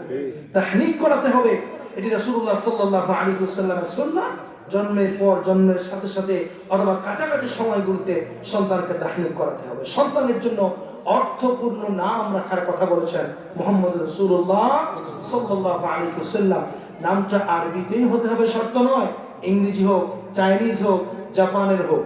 আমরা যখন ইউনিভার্সিটিতে পড়েছি, আমাদের সাথে একই সেমিস্টারে চীন থেকে 6 জন ভাই এসেছেন আন্তর্জাতিক ইসলামী বিশ্ববিদ্যালয়ে। আমরা একসাথেই পড়েছি, যাদের সবার নাম ওই আরবিতে ছিল না, যে চাইনিজ শব্দেও তাদের কিছু নাম ছিল, কিন্তু তার অর্থগুলো ছিল সুন্দর। এই জন্য সন্তানের নাম যখন রাখবো, অর্থের দিক বিবেচনা করে রাখবো। এই গল্প আমি কত জায়গায় বলেছি। এক জায়গায় গেলাম, একজন তার এই ভাইগনাকে ডাক দিচ্ছে, রাজীব এদিকে আস। রাজীব আমার ভাইগনা। হ্যালো, তার নাম কি রাজীব? বলে হ্যাঁ। নাম কে রাখলো? হুজুর দিয়ে মিলাদ পড়াই তো রাখছে। কেন রাখলেন? আউযু বিল্লাহি মিনাশ শাইতানির, আউযু বিল্লাহর ভিতরে আছে তো রেখে দিলাম। তাহলে আমি আউযু বিল্লাহ তো শয়তান আছে। কোরআন শরীফে তো আবু লাহাবের নাম আছে, কোরআন শরীফে তো জাহান্নাম আছে, ঠিক কি না বলেন? তো কোরআনের শব্দ থাকলো আর আপনি রেখে দিলেন। তাই বললাম, ভাই জানেন রাজিম কি? বলে রাজিম হলো আল্লাহর পক্ষ থেকে দেয়া শয়তানের উপাধি। এটা কার নাম? জোরে বলেন, কার নাম? তো তিনি বলছেন যে ভাই, এটা শয়তান আছে, বড় শয়তান। আসলে নাম এর অর্থ যেমন, নামের অর্থের একটা প্রভাব সন্তানের জীবনে পড়ার সম্ভাবনা আছে না নাই? এই জন্য আমি আমার সন্তানকে যেমন চাই তেমন নাম রাখবো। আল্লাহর হাবিব সাল্লাল্লাহু আলাইহি ওয়াসাল্লাম বলেছেন, আল্লাহর কাছে দুটো নাম সবচাইতে বেশি প্রিয়, একটা হলো আব্দুল্লাহ আর একটা হলো আব্দুর রহমান। আল্লাহর হাবিব বলেছেন, নবীদের নামে নাম রাখো। আল্লাহর নামে আমরা নাম রাখতে পারি, তবে তার আগে আব্দুল শব্দ যুক্ত করব। আল্লাহর নাম হলো আল্লাহ, সন্তানের নাম রাখবো আব্দুল্লাহ। আল্লাহর নাম রহমান, নাম রাখবো আব্দুর রহমান। আল্লাহর নাম করিম, নাম রাখবো আব্দুল করিম। আল্লাহর নাম বাসির, সন্তানের নাম রাখবো আব্দুল বাসির। আল্লাহর নাম কাদের, নাম রাখবো আব্দুল কাদের। এইভাবে নাম রাখলে আল্লাহ খুশি হওয়ার সম্ভাবনা আছে না নাই? কিন্তু আমাদের সমাজে মিলাই রাখে। কিভাবে রাখে? এক জায়গায় নাম রাখতে গেলাম, হুজুর আমার আগে আরো 2টা মেয়ে আছে, আল্লাহ পাক আরেকটা কন্যা সন্তান দিয়েছে, তো নামটা একটু মিলাই রাখে। বললো যে মিলাই কিভাবে রাখবো? বড়টার নাম কি? বড় মেয়েটার নাম রেখেছি বৃষ্টি। তো ভালো। এরপরে সন্তানের নাম কি রেখেছেন? তো বিজলি। আমি বললাম ভাই যদি মিলাইয়া রাখতে হয়, যখন বৃষ্টি হয়, এই তো একজন বলে ফেললেন, যখন বৃষ্টি হয় আর আকাশে বিজলি চমকায় তখন কি করে? জোরে বলেন কি করে? তো নাম তো মিলাইয়া রাখলে ঠান রাখতে হবে। তিনি বললেন যে হুজুর মস্কারি না, আপনি মিলাইয়া রাখেন। এই জন্য প্রিয় ভাইরা, মিলাইয়া নাম রাখা, এটা রাখতেও পারেন নাও রাখতে পারেন, তো মিলাইয়া রাখতে যে বরকতপূর্ণ অর্থপূর্ণ কোন নাম থেকে সন্তানকে বঞ্চিত করার কোন সুযোগ নাই। এই জন্য সন্তান আপনার কাছ থেকে ভালো একটি আদর্শপূর্ণ নাম পছন্দ করে, এই নাম আপনার বংশে হাজারো থাকতে পারে, তাই কোনো সমস্যা আছে কি? না। এরপরে সন্তানের জন্য আকিকা করতে হবে। সন্তানের বয়স যখন 7 দিন, অথবা কোন কোন হাদিসে 7 দিনের দিন না পারলে 14তম দিন, তাও না পারলে কোন কোন হাদিসে 21তম দিনের কথা বলা হয়েছে। এই 7 দিনের দিন ছেলে হলে 2টা ছাগল বকরি, আর মেয়ে হলে 1টা বকরির মাধ্যমে সন্তানের আকিকা করার কথা বলেছেন মুহাম্মাদুর রাসূলুল্লাহ সাল্লাল্লাহু আলাইহি ওয়াসাল্লাম। সম্ভব হলে ছোটবেলায় খতনা করা, আর না হয় সন্তান যখন বড় হবে তার জন্য খতনা করা, মুসলমানি করার সিস্টেম ইসলাম তাকে দিয়েছে। আমি শেষ করতে চাই আর 3-4টি কথা দিয়ে। এরপরে সন্তান আরেকটু বড় হবে, সন্তানকে যখন কথা শিখবে, প্রথম কথা সন্তানকে শিখাতে হবে লা ইলাহা ইল্লাল্লাহু মুহাম্মাদুর রাসূলুল্লাহ। আল্লাহর হাবিব বলেছেন আল্লিমু আওলাদাকুম লা ইলাহা ইল্লাল্লাহ ওয়া ফি আখির হায়াতিহিম কুলু লা ইলাহা ইল্লাল্লাহ মান কানা আখিরু কালামিহি লা ইলাহা ইল্লাল্লাহ দাখালাল জান্নাহ। সন্তানের প্রথম কথা হবে লা ইলাহা ইল্লাল্লাহ। আবার যখন মানুষ মারা যাবে তার শেষ কথা হবে লা ইলাহা ইল্লাল্লাহ। যার শেষ কথা হবে লা ইলাহা ইল্লাল্লাহ, তাকে সরাসরি জান্নাত দিয়ে দিবেন কে? কিন্তু আমরা আমাদের সন্তানদেরকে লা ইলাহা ইল্লাল্লাহ শিখাই না। সন্তানের সামনে, নবজাতক সন্তানের সামনে বেশি বেশি করে লা ইলাহা ইল্লাল্লাহ বলতে থাকো, দেখবেন আপনার সন্তান ছোটবেলা থেকে এই কথায় অভ্যস্ত হবে। সন্তানকে বিশুদ্ধ মাতৃভাষা শিখাতে হবে। আঞ্চলিক ভাষা শিখবে, এটি তার অধিকার, কিন্তু বাংলা ভাষার যে সাধু ভাষা, শুদ্ধ ভাষা, এটা তাকে শিখাতে হবে। এটি বাপ মার প্রতি দায়িত্ব। এরপরে যখন সন্তান আরো বড় হবে, 7 বছর বয়স যখন হবে, সন্তানকে নামাজ পড়ার জন্য আদেশ দিতে হবে। আল্লাহর হাবিব বলেছেন মুরু আওলাদাকুম বিস-সালাত ওয়া হুম আবনাউ 7 সিনিন ওয়াদরিবুহুম আলাইহা ওয়া হুম আবনাউ 10। যখন তোমার সন্তানের বয়স 7 বছর, তাকে নামাজ পড়ার জন্য আদেশ করো। আর 10 বছর বয়স হয়ে গেলে ছেলে মেয়ে যদি নামাজ না পড়ে তাকে আঘাত করো, শাস্তি দাও। আর ছেলে মেয়ের বয়স 10 বছর হয়ে গেলে 10 বছরের ছেলে মেয়ে বাপ মার সাথে এক খাটে থাকবে না, 10 বছরের ভাই বোন এক খাটে থাকবে না, বরং আলাদা আলাদা বিছানার কথা বলেছেন মুহাম্মাদুর রাসূলুল্লাহ সাল্লাল্লাহু আলাইহি ওয়াসাল্লাম। জোরে বলুন সুবহানাল্লাহ। এরপর সন্তান আরো বড় হলো, আপনার এই ছেলে কার সাথে মিশে, তার বন্ধুকে, এই ব্যাপারে দেখা দরকার আছে না নাই? আল্লাহর হাবিব সাল্লাল্লাহু আলাইহি ওয়াসাল্লাম এই ব্যাপারেও আমাদেরকে তার হাদিসের মধ্যে সাবধান করেছেন। আল্লাহর হাবিব সাল্লাল্লাহু আলাইহি ওয়াসাল্লাম বলেছেন মাতারুল জালিসিস সালিহি ওয়াসু কাহামিলিল মিসকি ওয়া নাফিখিল কির। ভালো বন্ধু আর খারাপ বন্ধুর উদাহরণ হলো, ভালো বন্ধু হলো ওই আতর বিক্রেতার মতো, যার কাছে যদি আপনি যান, আতর যদি নাও কিনে আপনার গায়ে একটু লাগাই দিবে, ঠিক কিনা বলেন? আর না লাগালেও ওই আতরওয়ালার আতরের ঘ্রাণ নাকে আসার সম্ভাবনা আছে না? আর খারাপ বন্ধু হলো ওই কামারের মতো, যার দোকানে আপনি গেলে বসলেন কিন্তু কাজ করলেন না, আপনার কাপড় পুরো শরীর ময়লা যুক্ত হবে। আর কামারের শরীর থেকে কখনো সুঘ্রাণ আসে না, ঘেমে যাওয়ার কারণে তার শরীর থেকে দুর্গন্ধ আসার সম্ভাবনা আছে না নাই? আমার ছেলে আমার মেয়ে কার সাথে চলবে যে আমাকে ঠিক করে দিতে হবে। ছেলে মেয়ে যেন সঠিক বন্ধু নির্বাচন করে যদি এমনটা না করে, তাইলে পরকালে সে আফসোস করে বলবে, ওয়ায়াউমা ইয়া'আদ্দুয যালিমু আলা ইয়াদাইহি ইয়াকুলু ইয়া লাইতানি ইত্তাখাযতু মা'আর রাসূলি সাবিলা ইয়া ওয়াইলাতা লাইতানি লাম আত্তাখিয ফুলানান খলিলা। ছেলে বলবে, হায় আফসোস, কেন আমি রাসূলের অনুসারী হলাম না, কেন কোরআনকে মানলাম না, কেন ওই ব্যক্তিকে আমার বন্ধু বানালাম, তার সাথে কেন বন্ধুত্ব করেছিলাম, তার সাথে বন্ধুত্ব কেন করলাম, যদি কোরআনের আহ্বান আসার পরেও তার সাথে কোরআনের কথা না শুনে ওই বন্ধুর সাথে বন্ধুত্ব করার কারণে আজকে আমার বন্ধু জাহান্নামে, আমিও জাহান্নামে। জোরে বলেন ঠিক কিনা? এই জন্য সমাজে কিছু বড় ভাই আছে, আছে না নাই?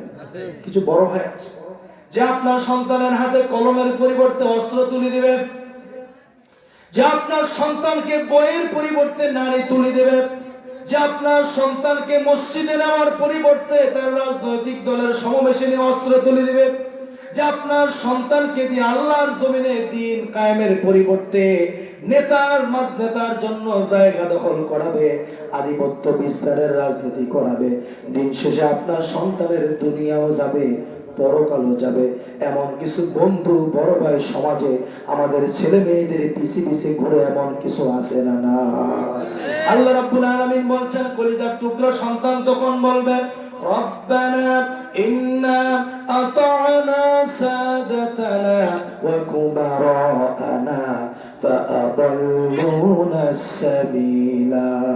রাব্বুল আলামিন আমাদের কি দোষ? আমরা আমাদের নেতা কুবারা'না, আমাদের বড় ভাই, আমাদের নেতা আর সমাজের বড় ভাইদের কথা মেনে আমরা জীবন চালিয়েছিলাম, যার কারণে আজকে আমরা তাদের কথা মেনে জাহান্নামে এসেছি। আল্লাহ, আমাদেরকে যদি জাহান্নামে আযাব দাও, সমাজের ওই নেতা আর বড় ভাইদেরকে জাহান্নামের দ্বিগুণ শাস্তি দেওয়ার জন্য আমরা দাবি জানাচ্ছি। জোরে বলেন নাউজুবিল্লাহ। এজন্য আপনার ছেলে কার সাথে চলে, কার পিছে ঘুরে, কার নামে স্লোগান দেয়, কার কথা বলে, এগুলো আমাদের খেয়াল রাখা দরকার আছে না নাই? এই যদি আমরা এটা খেয়াল না রাখি, তো আমরা নিজেরাও বিপদে পড়বো।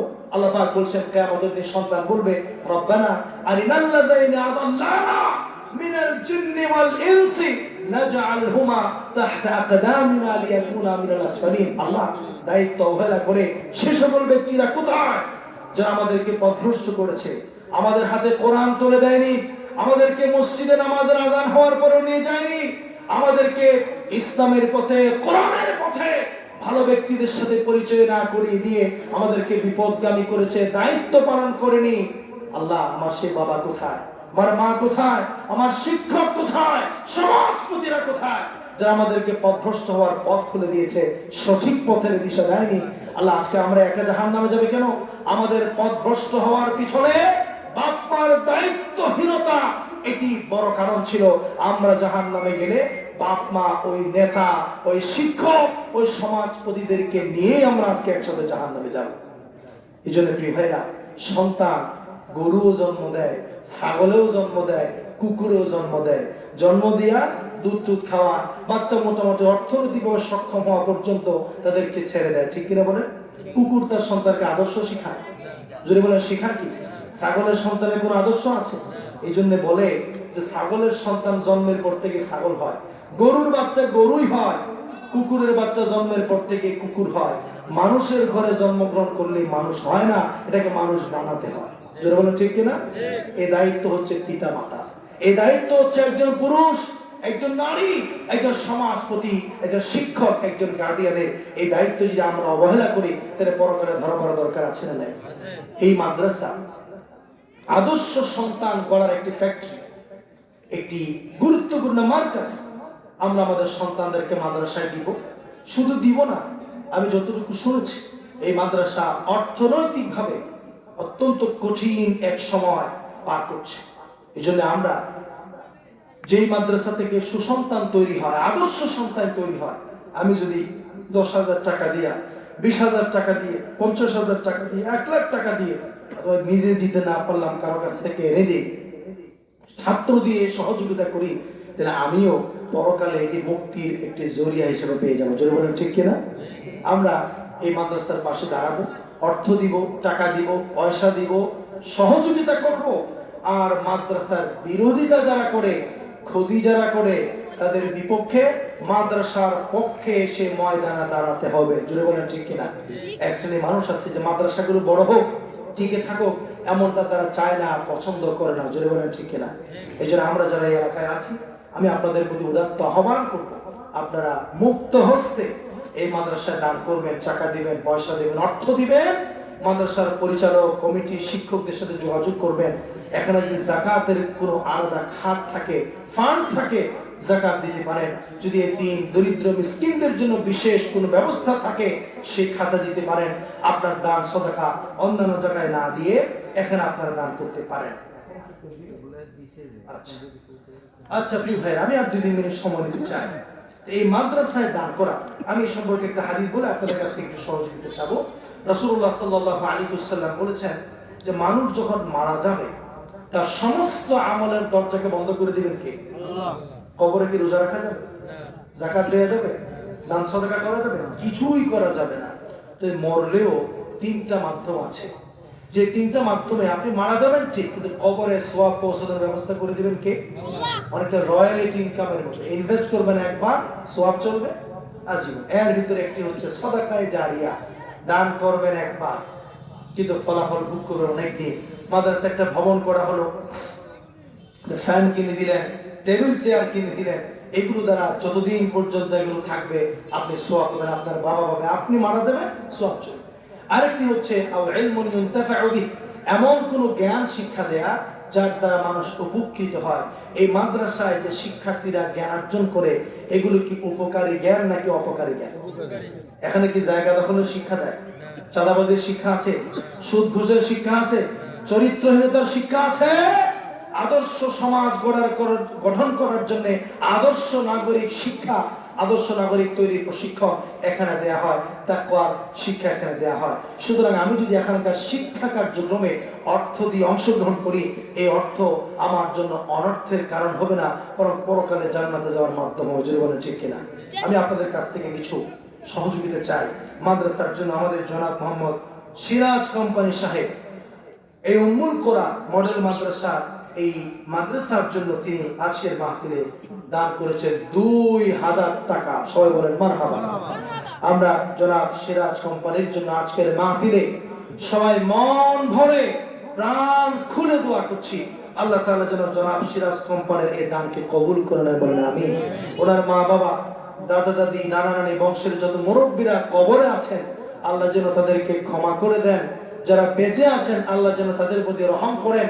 ওনার ব্যবসা, ওনার চাকরি, ওনার কলিজার টুকরা স্ত্রী, সন্তান, সকলের জীবনে যেন আল্লাহ তাআলা এই দানের বারাকা দান করে দেন। সবাই বলে আল্লাহুম্মা আমিন। জনাব মোহাম্মদ কামাল পাশা, এই এলাকার নামও তো কামাল পাশা, ব্যক্তির নামে এই জায়গার নাম, আচ্ছা ওনার নামে তো, নামটা যেমন সুন্দর, আলহামদুলিল্লাহ ভালো কাজে তিনি অংশগ্রহণ করেছেন। এই মাদ্রাসার জন্য তিনি দান করেছেন 1000 টাকা। সবাই বলি মারহাবা। জনাব মোহাম্মদ কামাল পাশা, আমরা ওনার জন্য দোয়া করি, আল্লাহ তাআলা যেন ওনার দানকে কবুল করেন। আমরা জানি না কি নিয়তি দিয়েছেন, আল্লাহ যেন ওনার মনের আশাকে পুরা করেন। আত্মীয় স্বজন যারা ইন্তেকাল করেছেন, আল্লাহ যেন তাদেরকে ক্ষমা করেন। যারা বেঁচে আছেন তাদের প্রতি যেন রহম করেন, এবং ওনার সন্তান, স্ত্রী সবাইকে যেন আল্লাহ তাআলা কবুল করেন। জোরে বলে আমিন। প্রিয় ভাই, আজকের এই মাহফিলে আমরা আপনার জন্য প্রাণ খুলে দোয়া করতে চাই। এই মাদ্রাসার কাজে দান করতে চান, সবার সামনে একটু হাত তুলে ভালো কাজে সাক্ষী হতে চান, পরকালে আপনার এই দান আপনার জান্নাতে যাওয়ার একটি মাধ্যম হতে পারে। আল্লাহর দরবারে আপনাকে মুক্তির জন্য ওসিলা দিতে পারে যে আল্লাহ কষ্ট করে ইনকাম করেছি, মাদ্রাসার জন্য আল্লাহর পথে দান করেছি। কি আছে যে এই ঘর উম্মুল কোরা মডেল মাদ্রাসার জন্য 5,000 টাকা দান করবেন।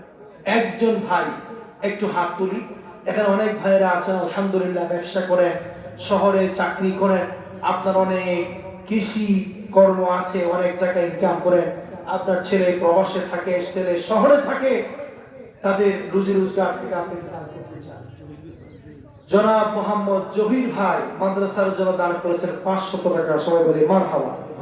আল্লাহ তাআলা যেন আমাদের জহির ভাইয়ের দানকে কবুল করে নেন। আচ্ছা, জহির ভাইয়ের দানকে যেন আল্লাহ তাআলা কবুল করেন। আমরা জানি না জহির ভাই মনের ভিতরে কি আশা রেখে, কি উদ্দেশ্য রেখে মাদ্রাসার কাজে এই দান তিনি করেছেন। আল্লাহ তাআলা যেন আমাদের জহির ভাইয়ের দানকে কবুল করে নেন। সবাই বলি আল্লাহুম্মা আমিন। আল্লাহ যেন ভাইয়ের রুজি রোজগারে, কামাই রোজগারে বরকত দান করে দেন, বিপদ মুসিবত থেকে হেফাজত করেন। সবাই বলি আল্লাহুম্মা আমিন। জনাব মোহাম্মদ ইউসুফ আজম চিনেন আপনারা? আলহামদুলিল্লাহ, আমাদের প্রিয় ভাই, একেবারে ইসলামী আন্দোলনে যেমন নিবেদিত মেম্বার প্রার্থী। আলহামদুলিল্লাহ, আমরা প্রিয় ভাইয়ের জন্য দোয়া করি, তিনি এই মাদ্রাসার কাজে 2000 টাকা দান করেছেন। সবাই বলি মারহাবা। আল্লাহ রাব্বুল আলামিন আমার জনাব ইউসুফ ভাইয়ের দানকে তুমি কবুল করো। জনসেবা করার জন্য তিনি যেই দায়িত্ব নিয়েছেন, বাস্তবে দান করে জনসভার প্রমাণ তিনি দিয়েছেন। আল্লাহ তাআলা ইউসুফ ভাইয়ের দানকে কবুল করো, তার আত্মীয় স্বজনদেরকে তুমি ক্ষমা করো, তার সন্তান, পরিবার, স্ত্রী যারা বেঁচে আছেন সবার জীবনে বরকত দান করো। আর জনসেবক হিসেবে নির্বাচিত হয়ে জনগণের সেবা করার তৌফিক তুমি দান করে দাও। জোরে বলেন আমিন। কে দিল? রব্বুল আলামিন জনাব মোহাম্মদ কালু ভাই মসজিদের এই মাদ্রাসার জন্য তিনি 500 টাকা দান করেছেন। ভাইয়ের দানকে তুমি কবুল করে নাও। যে নিয়তি দিলেন মনের সে আশা তোমার দরবারে পুরা করো। ওনার সন্তান, স্ত্রী, পরিবারের সদস্যদেরকে তুমি নিরাপত্তা দাও, ইজ্জতের জীবন দাও।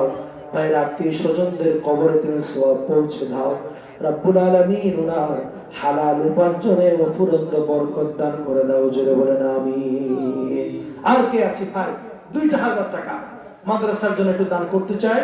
সম্মানিত প্রধান আলোচক তিনি আমাদের কাছে আছে, হয়তো 2 মিনিটের ভিতরেই তিনি আসবেন। এই মাদ্রাসা অত্যন্ত অর্থনৈতিকভাবে বিপদগ্রস্ত। আমরা যদি একটু পাশে দাঁড়াই, একেবারে আজকে আসলাম মাহফিলে কিছু টাকা দিয়ে গেলাম না, এটাকে ক্রেডিট মনে না করে যে হুজুর এত বললো আমার মন গলাইতে পারে নাই, কি বলে? এটা কি ভালো দিক নাকি? ভালো দিক তো না। কত টাকা কত ভাবে চলে যায়। সকালে বাজারে গেলে 1000 টাকা নিয়ে গেলে মন ভরে ব্যাগ ভর্তি করে বাজারে নিয়ে আসা যায় না, কিন্তু এই দান আপনার পরকালে কল্যাণের কারণ হবে। আল্লাহ তাআলা পরকালে আপনার জন্য বিপদ দূর করে দিবেন, আপনি সওয়াব পেতে থাকবেন। এটি হচ্ছে পরকালে ইনভেস্ট করা, পরকালীন মুক্তির জন্য। কে আছে? একজন ভাই একটু হাত তুলি, যিনি আল্লাহর ঘর মসজিদের জন্য 5000 টাকা, 2000 টাকা, 3000 টাকা দান করতে চায়। কে আছে? একটু পাশের জন্য একটু সহযোগিতা করে। অনেক ভাইরা আছেন সামর্থ্যবান, বসে আছেন, হয়তো একটু নাম বলতেছে না। কে আছে? আল্লাহর ঘর নবী সাল্লাল্লাহু আলাইহি ওয়াসাল্লামের এই আদর্শ শিক্ষার মাদ্রাসা আপনি দান করবেন এই নিয়তে। আল্লাহ যেন আপনাকে রোগ মুক্তি করেন, আল্লাহ যেন আপনার স্ত্রীকে চরিত্রবান বানিয়ে দেন, আল্লাহ যেন দানের কারণে আপনার সন্তানদেরকে সুসন্তান বানান, আল্লাহ যেন আপনাকে মামলা মুকদ্দমা থেকে উদ্ধার করেন, আল্লাহ যেন আপনার মনের আশা পুরা করেন। বিদেশ যাবেন, আল্লাহ যেন বিদেশ যাত্রাকে সহজ করেন, রোগ মুক্ত করেন, পেরেশানি মুক্ত করেন। এই নিয়তে কে আছে প্রিয় ভাইরা 2000 টাকা একটু দান করতে চায়? কে এটা? জনাব মোহাম্মদ আব্দুল আহাব ভাই উম্মুল কুরা মডেল মাদ্রাসার কল্যাণে তিনি 500 টাকা দান করেছেন। রাব্বুল আলামিন যেন ওনার দানকে কবুল করেন, বলেন আমিন। যে নিয়তে, যে উদ্দেশ্যে তিনি দান করলেন, মনের আশা আল্লাহ পুরা করো। ওনার হায়াতে বরকত দান করো, দৌলতে বরকত দান করো। পরিবার পরিজন, ছেলে মেয়ে, স্ত্রী পুত্র, তাদের জীবনকে রহমত বরকত দিয়ে পরিপূর্ণ করে দাও, বলেন আমিন। সামনে থেকে দান হচ্ছে, পিছনে আমাদের এদিক দিয়ে অনেক মুরব্বীরা আছেন। একজন ভাই কি নাই যিনি একটু হাত তুলে বলবেন যে হুজুর মাদ্রাসার পাশে আমি 2000 টাকা নিয়ে দান। জনাব মোহাম্মদ বাবুল ভাই কোথায় আছেন? তো সব তো এক জায়গায়, আরে ওলামারা দান করছেন, আলহামদুলিল্লাহ। রব্বুল আলামিন জনাব মোহাম্মদ মাওলানা বাবুল সাহেব তিনি মাদ্রাসার কাজে দান করলেন 500 টাকা। আমাদের প্রিয় ভাইয়ের দানকে তুমি কবুল করে নাও। 1000 কোটি টাকা এর প্রতিদান তুমি বৃদ্ধি করো। যে সমস্যাগুলোকে তিনি পড়ে আছেন, সমস্যাগুলোর সমাধান করো, মনের আশাকে পুরা করো, সন্তানদেরকে কবুল করো, আত্মীয় স্বজন যারা ইন্তেকাল করেছেন তাদেরকে তুমি মাগফিরাত নসিব করে দাও, আমিন। জনাব মোহাম্মদ রায়হান ভাই মাদ্রাসার কাজে 1000 টাকা তিনি দান করেছেন। রব্বুল আলামিন ওনার দানকে তুমি কবুল করে নাও। মনের মধ্যে কি আশা কি আকাঙ্ক্ষা রেখে 1000 টাকা তিনি মাদ্রাসার জন্য দান করেছেন আমরা জানি না। মনের আশা পুরা করো, দুঃখগুলো দূর করো, সমস্যাগুলো সমাধান করো। ওনার কলিজার টুকরা সন্তান, স্ত্রী, বাপ মা, পরিবার পরিজন সকলের উপর রহম করো। শত্রুতা হিংসুকের হিংসা থেকে ওনার জীবনকে দেবে নিরাপদ করে দাও। ওনার কামাই রোজগারে তুমি বরকত দান করে দাও। সবাই বলে আমিন। কে আছি ভাইরা? দুই জন্য একটু উঠি, অন্যদেরকে একটু সহযোগিতা করি, দিনকে একটু উৎসাহিত করি যাতে করে আমরা একটু দান করি। পেছন থেকে আমাদের অনেক ভাইরা দাঁড়িয়ে আছেন, অনেক যুবক ভাইরা 500 টাকা 1000 টাকা মোটরসাইকেলের তেলের খরচ যায়, বেড়াতে গেলে যায়, বারবিকিউ পার্টি করলেও তো 500 টাকা 1000 টাকা দিয়ে একটু আনন্দ করতে হয়। মাদ্রাসার জন্য, দ্বীন শিক্ষার জন্য, আল্লাহর কোরআনের জন্য, ইসলামী শিক্ষার প্রচার প্রসারের জন্য 500 টাকা 1000 টাকা দান করবেন। এই পরিমাণটা খুব বেশি নয়, কিন্তু যখন ইন্তেকাল আসবে, সম্মানিত খতিব মহোদয়কে আলোচনা করেছেন, যখন আপনার মৃত্যুর সময়টা কাছে আসবে, আজরাইল চলে আসবে, তখন সম্পদশালীরা আজরাইলকে বলবে যে আমাকে একটু সুযোগ দাও, ফাআসাদদাকা ওয়া আকুম মিনাস সালিহিন। এই যে টাকা বাড়ি গাড়ি সম্পদ রেখে আসছি, একটু দান করে আসি। খালি হাতেই তো পরকালে চলে যাচ্ছি, কিন্তু ফেরেশতাকে দান করার জন্য এক মুহূর্ত সময় দিবে। জোরে বলেন, সময় দিবে কি? এক মুহূর্ত সময় আমাদেরকে দিবেন। এই জন্য আল্লাহর ঘর মাদ্রাসা, নবীর ঘরে মাদ্রাসায় আমরা একটু দান করার চেষ্টা করি। কে আছে? আর দুজন ভাই হলে আমি আমার বক্তব্য শেষ করে দিব। সম্মানিত প্রধান মেহমান আপনাদের সাথে কথা বলবেন, তিনিও হয়তো এই বিষয়ে আপনাদের সহযোগিতা নেবেন। আরো অনেক ভাইরা আশপাশে ঘোরাফেরা করছেন, তারাও আসবেন ইনশাআল্লাহ। আচ্ছা, 1000 টাকা করে 2000 টাকা দিবেন, এমন কে আছে? দুইজন ভাই, একটু হাত তুলি। আল্লাহর ঘর, রাসূলের ঘর,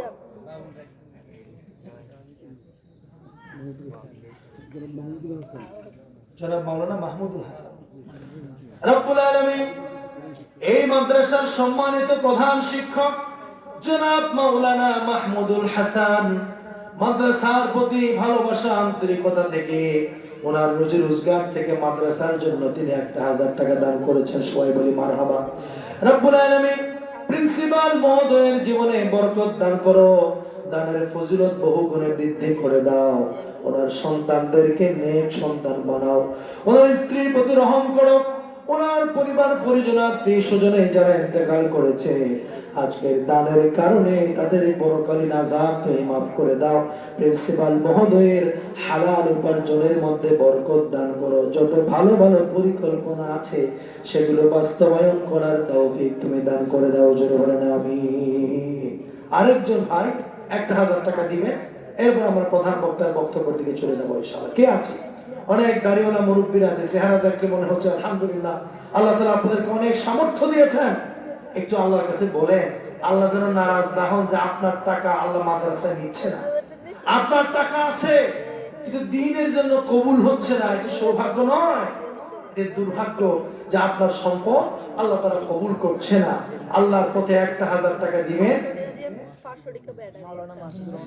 আমাদের আলেমরা যেন এগিয়ে আসছে। আল্লাহ আমাদের আলেমদেরকে সম্পদশালী বানিয়ে দাও। জোরে বলেন আমিন। জনাব মাওলানা মাসউদুর রহমান সাহেব মাদ্রাসার কাজে তিনি 500 টাকা দান করেছেন। জনাব মাওলানা সাহেবের দানকে আল্লাহ পাক তুমি কবুল করে নাও। ওনার রুজি রোজগারে বরকত দান করো। সুস্থ জীবন আর সম্মানের জীবন দান করো। সন্তানদেরকে কবুল করো, বিপদ মুসিবত দূর করো। ঈমানে আমলে সন্তানদেরকে নিয়ে পৃথিবীতে জীবন যাপন করার তৌফিক দান করো। আত্মীয় স্বজনদের পরকালীন আযাব তুমি মাফ করে দাও। বলেন আমিন। আরেকজন 500 টাকা হলে আমাদের 2000 টাকা হয়ে গেল। কে আছি? একজন ভাই পেছন থেকে হাত তুলেন, অথবা পাশের জন একটু হাত নাড়ায়, তাকে একটু বলে দেন যে কে দিতে পারে। জি, ডাক্তার মোহাম্মদ জিয়াউদ্দিন ভাই, আল্লাহর ঘর নবীর ঘর এই মাদ্রাসায় তিনি 500 টাকা দান করেছেন। সবাই বলি মারহাবা। আল্লাহ তাআলা যেন এই মাদ্রাসার সহকারী শিক্ষক জনাব তারেক রহমান, আলহামদুলিল্লাহ। আচ্ছা, আমরা ডাক্তার সাহেবের জন্য একটু দোয়া করছি। তিনি মানব সেবার সাথে সম্পৃক্ত। আল্লাহ যেন ওনার চিকিৎসা পেশার মধ্যে বরকত দান করে দেন। আল্লাহ যেন এই মানব সেবাকে কবুল করেন। আল্লাহ তাআলা যেন ওনার হালাল উপার্জনে বরকত দেন। আল্লাহ যেন ওনার সন্তানদেরকে চক্ষু শীতলকারী বানান।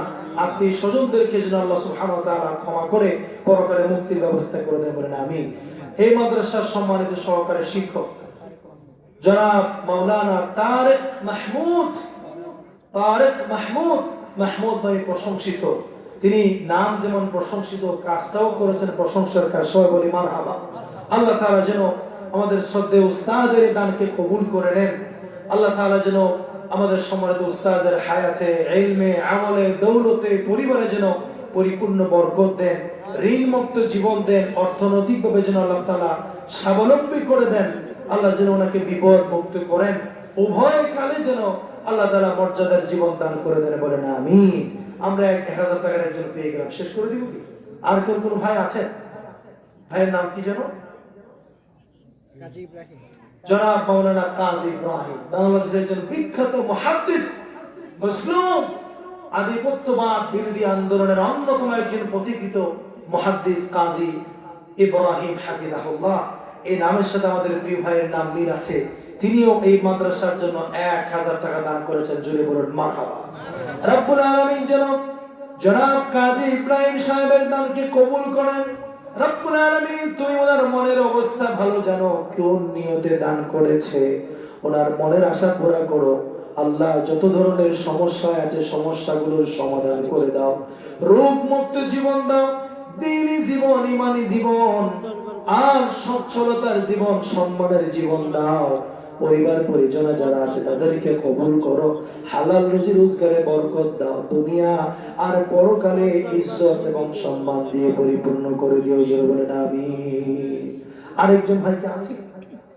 যদি থাকি আমরা সর্বশেষ শোনার জন্য একটু দোয়া করে এরপর আমরা ইনশাআল্লাহ সম্মানিত প্রধান বক্তার আলোচনার দিকে যাব ইনশাআল্লাহ। আর একজন ভাই পেছন থেকে যদি একটু হাত তুলতেন, সামনে যারা বসেছেন সবাই তো দিলেন, একজন ভাইকে পাশে কেউ একটু উৎসাহ দেন যে ভাই আল্লাহ আপনাকে সামর্থ্য দিয়েছে, বরকত দিয়েছে, আল্লাহ তাআলার পথে দ্বীনের জন্য 1000 টাকা আপনি দান করেন। কে আছে?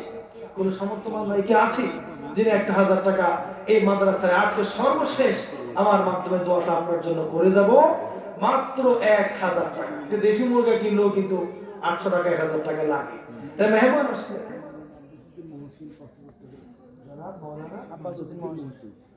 জনাব মাওলানা আব্বাস উদ্দিন মহসিন সাহেব, এই ইউনিয়ন জামাত ইসলামের সম্মানিত আমির,